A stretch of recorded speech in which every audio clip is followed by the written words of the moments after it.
Old and Poor, the report card you wrote yourself, by Chrophet Muchinezuro. Society has a ritual it performs around the elderly poor.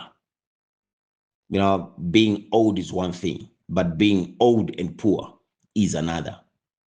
So this is how society behaves around the poor old people. It gathers, it lowers its voice, and it calls their poverty a tragedy. It uses words like unfortunate and circumstance and life wasn't kind, then passes a collection plate and feels virtuous for doing so. Unfortunately, I refuse to participate in that ritual.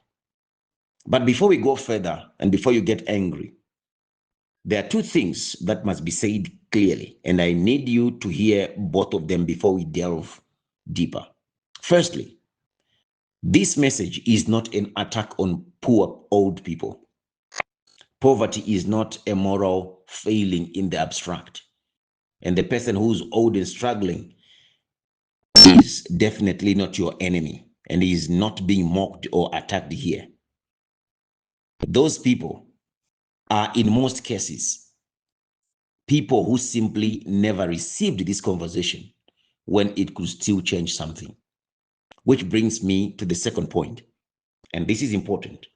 This message is not directed at old people.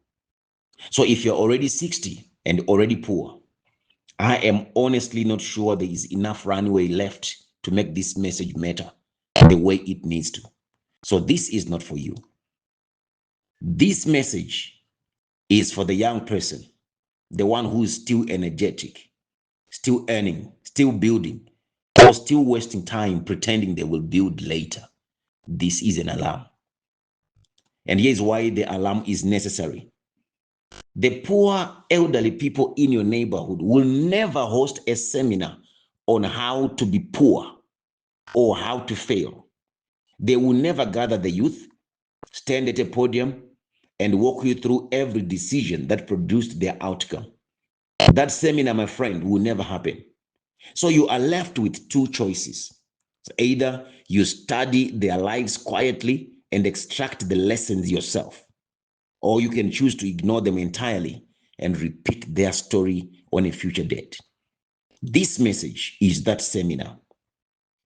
Because here is what nobody will say at the gathering. If you are old and you are poor, your life told you something was coming and you did not listen. For 40 years, it sent you signals, gave you income, gave you time, gave you chances, and you produced this. It's not fate. It's not the government. It's not the economy. It is you. This is the report card. And for the old fellow, the grade is final. But for the young, the exam is still open. Let us talk about the myth of suddenly poor.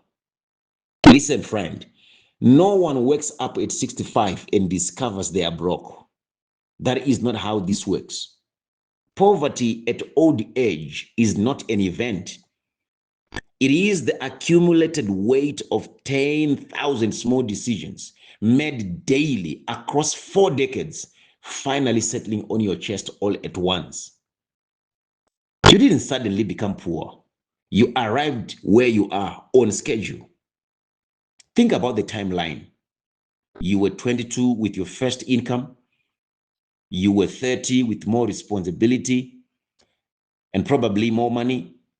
You were 40 with experience, contacts, and a track record. You were 50 with your peak earning years either behind or still ahead of you. At every single stage, there was an opportunity to redirect, to save, to invest, to build something that would outlast your working body. And you didn't take it. Not because you couldn't, because you chose not to. Because the new clothes mattered more. Because an extra wife or extra affair mattered more. Because the family function required contribution. because looking like you were winning felt better than actually building a win. You chose comfort repeatedly at every fork in the road, and comfort compounded over 40 years becomes poverty. You had a 40-year runway and you chose to taxi in cycles. Now, what does your financial status at 60, at 70 actually say about you? Let us be precise about something. Money in old age is not primarily a measure of your luck.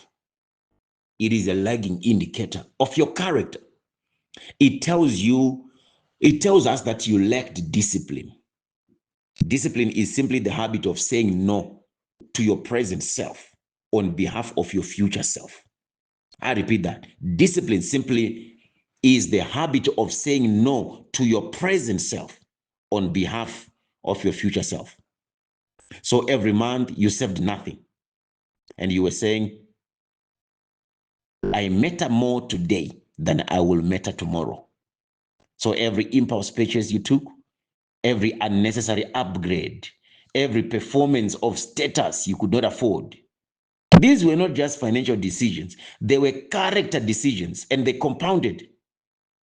It tells us you refused to learn. We are living in the most information-rich era in human history.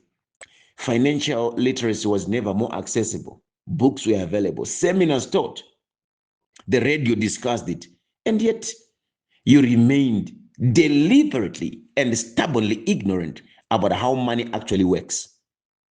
In the information age, staying financially illiterate is not lack of access. It is a lack of interest. You were simply not curious enough about your own survival. And it tells us you were addicted to blame. Blaming the government, blaming the economy, the employer who never promoted you, the wrong spouse you had, and yet that spouse you are the one who chose among several people that were there. Or the relative who borrowed and never repaid. There was always a story, always an external villain, always a reason why this time it was different. And while you were busy constructing that narrative, time, on the other hand, was busy constructing your future. Look, blame is the most expensive hobby in the world. You paid for it with your retirement. Now, let's address the excuses, because every person listening to me right now has already their defense prepared. Let me go through some of them. Some would say, the economy destroyed me. Which economy? The economy that also produced people who started with less than you and built more? The economy is a weather system. It is the same weather for everyone in the region. Some people build shelter. Some people stand in the rain and blame the clouds. So the economy is your context, not your excuse. There are those who say the currency changes wiped out everything I had. And this one deserves particular attention because it is loudly deployed in Zimbabwe, where I live. That's my home. And yes, the hyperinflation of 2008, the RTGS collapse, the currency transitions, these were catastrophic events and real people lost real savings. That is a documented fact. But here's the question I want you to sit with. If none of that had happened, if your savings had survived untouched from 1990 to today, would you actually be wealthy? Think carefully before you answer. Because the truth is, for most people asking that question, the savings that were wiped out were merely modest. The savings habits that created them were inconsistent. The financial systems beyond savings, like the investments, the property, the business equity, productive assets, they were never there for most people. The currency change became the villain in a story that was already heading towards a bad ending. The currency did not wipe out your wealth. It simply exposed the fact that you had built your entire financial life on the most fragile possible foundation, which is cash savings in a volatile sovereign currency. And you called it a plan. And here's the part that should disturb you most. Zimbabwe has gone through multiple currency transitions, multiple. And some people have been wiped out every single time. The same people every single time. That's not bad luck. That is a learner who refuses to learn. If the first currency change taught you that cash savings in a local currency are structurally dangerous and you did not adjust, that is a character failure. If the second one came and found you in the same position, now that is willful ignorance. If the third one found you there at some point, you have to stop calling yourself a victim and start calling yourself a willing participant. The lesson, my friend, was written in fire and you chose not to read it. There are also those that say, it's not my fault. It's the foreigners taking our jobs or our businesses and our ladies. This one is popular in certain communities in South Africa where foreign vendors are blamed for local poverty. And let me be direct here. The person selling vegetables from a pavement at 5 in the morning with no local language, no family network, no access to credit, that person is not responsible for your retirement. If anything, their hunger and discipline they are demonstrating is precisely what builds financial stability over time. When someone with every structural disadvantage is consistently outcompeting someone with every local advantage, then the conversation is not about the foreigner, it's about you. Blaming a small shop owner for your empty savings account is not economic analysis, it is an announcement. There are those that would say also the system is rigged against people like me. Perhaps. And honestly, parts of it is true. But this argument has a fatal flaw. It requires that the system be equally rigged against every person in your income bracket and cultural context. And we know for a fact that it is not. Because some people from your exact background, your exact community, your exact starting point, they built wealth anyway. So you do not get to claim a rigged system as your personal excuse when others sharing your identical constraints did not produce your identical outcomes.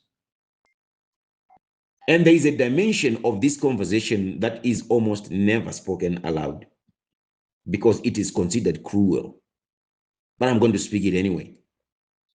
When you fail to build financial security and you age, you do not simply become poor. You become a weight. Your children who are trying to build their own families, to pay their own bones, to educate their own children, now carry you as well. Your poverty does not stay with you. It extends forward into the next generation like a debt.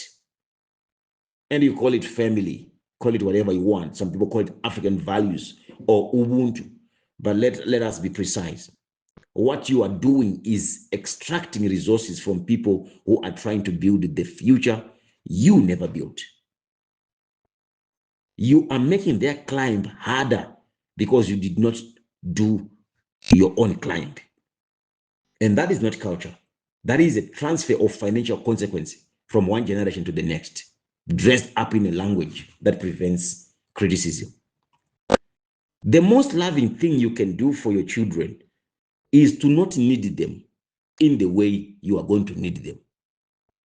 That window may have already closed for some of you, but for the young person listening to this, that window is still open, which is exactly why this message is for you. Let me close with this. I want to be clear about what this is actually for. If you are 60 and already poor, there are still things you can do. Small rebuilds are possible. Dignity is always achievable. But I'm not going to pretend that this message alone can reverse 4 decades. This message is for the person who is 32 and hearing something uncomfortable. This is for the 38-year-old who recognizes themselves in the few paragraphs in this message. This is for the 45-year-old who still has time, but is running out of it faster than they want to admit. Look at the elderly people in your life who are struggling. Look carefully, not with pity, with study. Their current situation is a preview of a possible future, not inevitable, but possible. The difference between their future and yours is not luck. It is not the economy. It is not the currency. It is the decision you make starting today about whether you will build a system, develop discipline, invest in assets, and take your financial future seriously as an urgent project, or whether you will spend the next 20 years constructing excellent explanations for why none of it was your fault. Old age was always coming. It comes for everyone. The only variable was always what you would build before it arrived. The people who are comfortable in old age are not smarter than you. They are not luckier than you. They are not better than you. They simply took the future seriously before it became the present. You still have a future, but it is shorter than yesterday was. On your report card, then change the grade. This has been Big Money Mindset. I am Chrophet Muchinezuro.